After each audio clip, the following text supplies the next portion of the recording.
Welcome to African American Genealogy Challenges, What You Need to Know. My name is Shelley Murphy, and I'll be your presenter today. The content of this video, as well as the thoughts, views, and opinions expressed herein, belong solely to the creator and do not necessarily reflect the views of FamilySearch International and RootsTech. Challenges in brick walls. Just say yes. You will have them. Records might not be in the same place you find others. Yes, there are burned counties. Yes, you will have to research the white family as well. You might encounter individuals that is afraid of what you will find. Yes, there will be some that we can't resolve. And it's okay to have challenges in brick walls. It will make us a better researcher. Some common genealogy challenges that we all will experience. Some records are not recorded. Some records are destroyed. Know the information, but they're not going to share it. They're going to take it to the grave with them. The 21st century thinking. We cannot take our experiences and our thinking back to the 18th century. It just won't work. Some challenges are because we don't conduct a thorough research. Sometimes we're sticking to online only. There's emotional aspects that could cause challenges. You know, surnames can change. African Americans had the opportunity to select their surname once they became free in 1865. Maybe the oral history has some questionable parts to it. Did we really have a brick wall, or did it challenge us and we created our own brick wall challenge? If doing slave era research, maybe someone got so deep south, they might be lost forever. You don't know what you have because you didn't complete a complete analysis. And DNA is an assumption that we all could think of that's going to solve everything. So you want to have some type of understanding of African American research, that it's American history. Slavery equaled economics. It was about the money, the free labor. People were property. There was buying, selling, and renting of human beings. Some are so deep south. You're going to have free people of color. You're going to have mixed people of color. And remember, even back to the Revolutionary War, we had over 6,000 patriots of color. There's a Civil War era, the Southern Claims Commission. Know that there's records there that could help with your African American research. The Freedmen Bureau, one of my favorite record sets. There could also be a lot of cover-up. And you got to know what's on the 1870 census, because that's the beginning of some of the freedom years.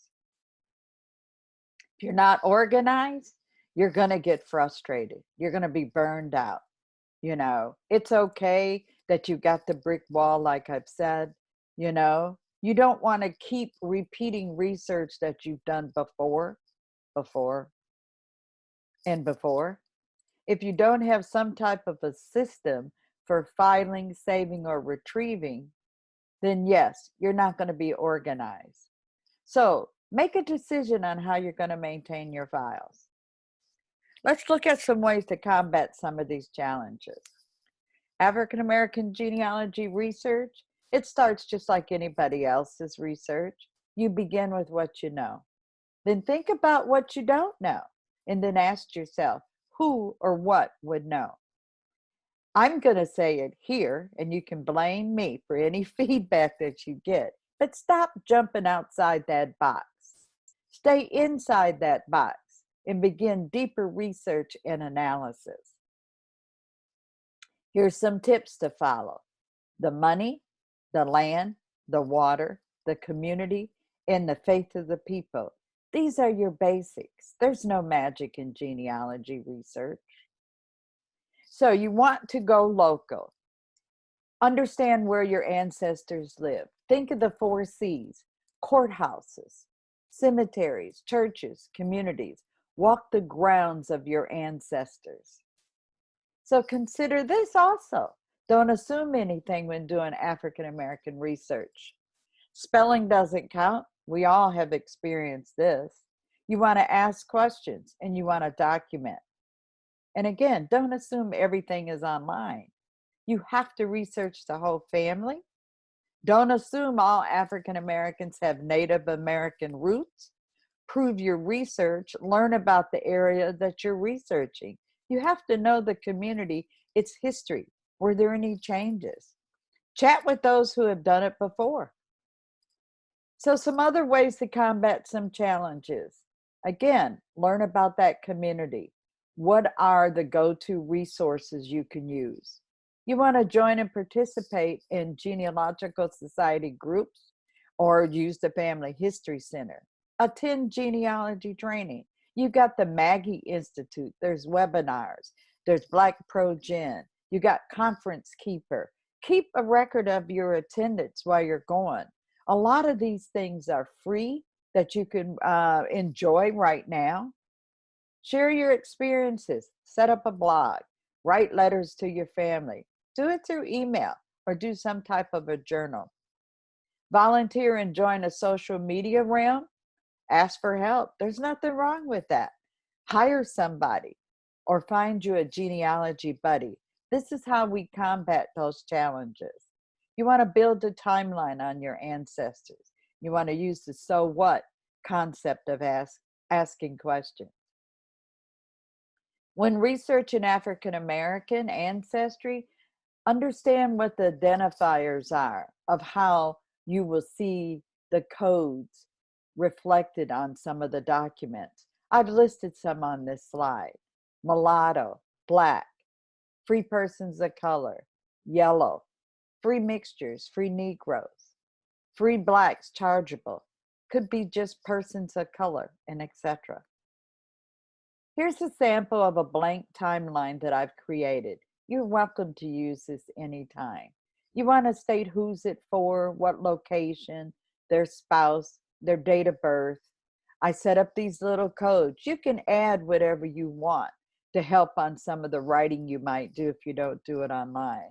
Set a goal. Make sure it's specific, it's short, and it's clear. And you could also list a hypothesis.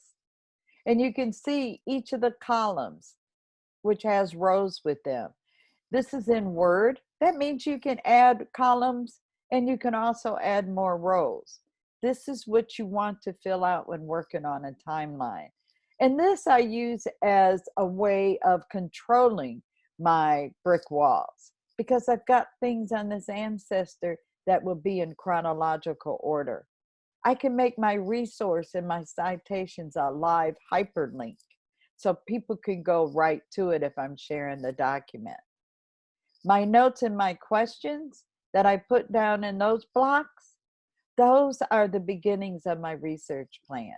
And then I'm telling myself when I've done it, when I've got it completed, and then what the next steps are. And again, you are logging in chronological order everything from birth to every census that your ancestor would have lived through, marriages, funerals, children being born, dying, and etc.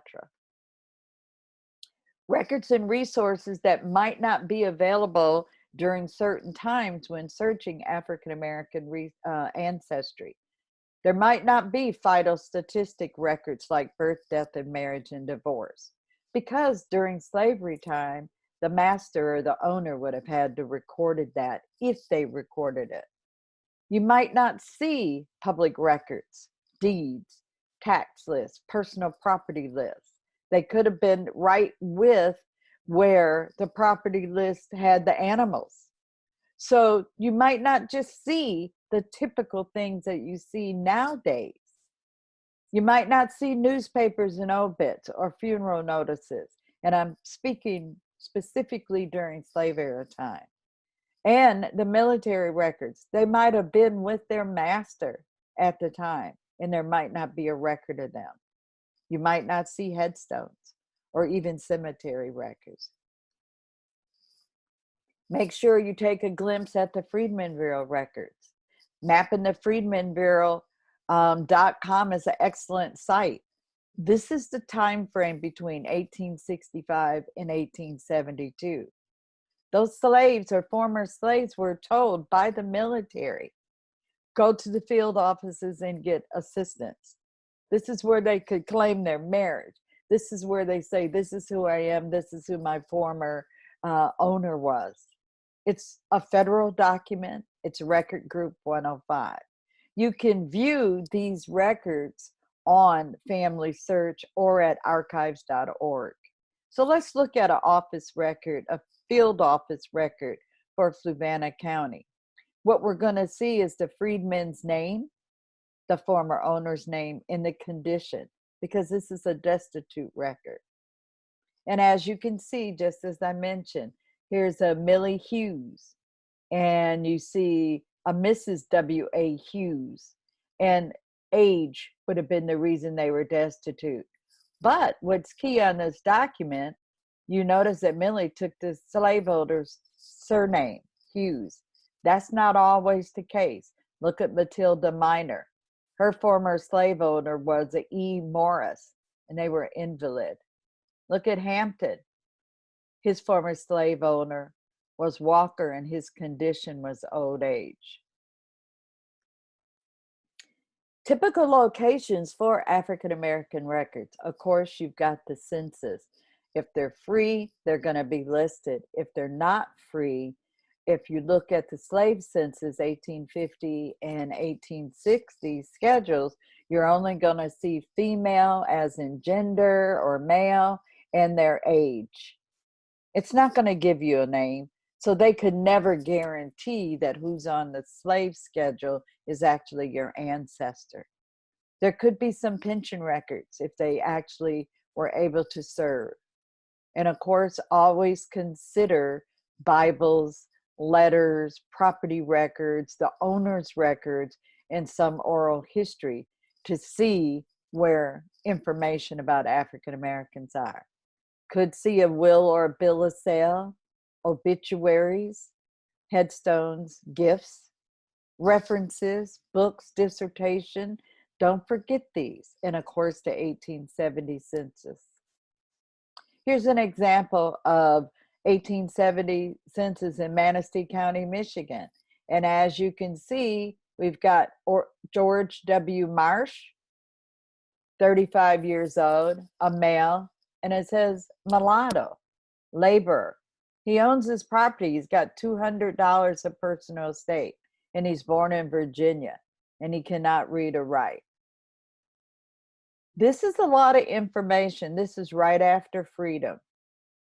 Great record resource to use is the 1870 federal population census. And the biggest key about this is that this is the first census where you're going to see full names appear of people that were formerly enslaved. So some other locations of records, the House Repository. Could be some recorded property records from the slave owners' inventories or tax records. Check out your local historical societies, libraries, archives, and etc. Look for plantation owners. Who's in the neighborhood? And remember that it's not common for African American formerly enslaved folks to take the enslaver's name. Plantation owner, find out what plantations were in that area. Look for the plantation owner descendants. Maybe they're also looking and want to share information. Google the surnames in the properties. Look for historical events that happen in that area, in the whole county. Remember, records create records. Some specific slave era research tips: know the law. Did the state require that a person of color register and pay a fee before they come into that county? You got emancipation and manumission papers, slave narratives, family genealogy records, plantation records. Check out Edward Ball's book. There could be city and county directories. You want to check those out. Public notices or records, local courthouse and city halls. You want to make sure you find resources where slave era research has already been done and has been successful. Blogs, Blog Talk Radio.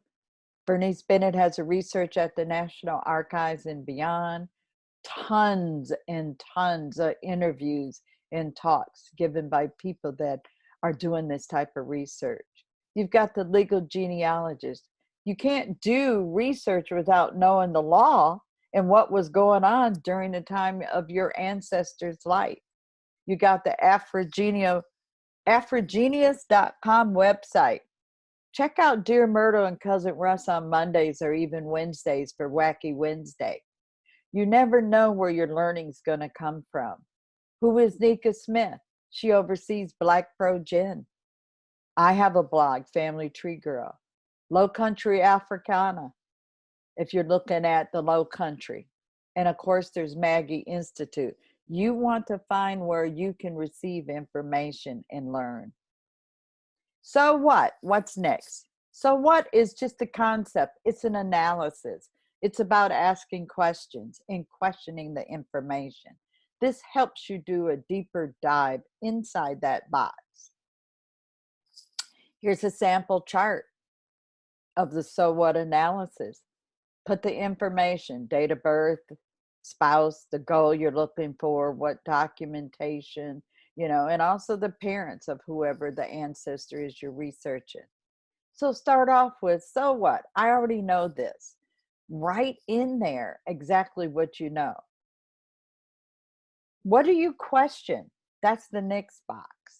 If you question any of the information that you know about, then you want to list it there. And then what's your next steps?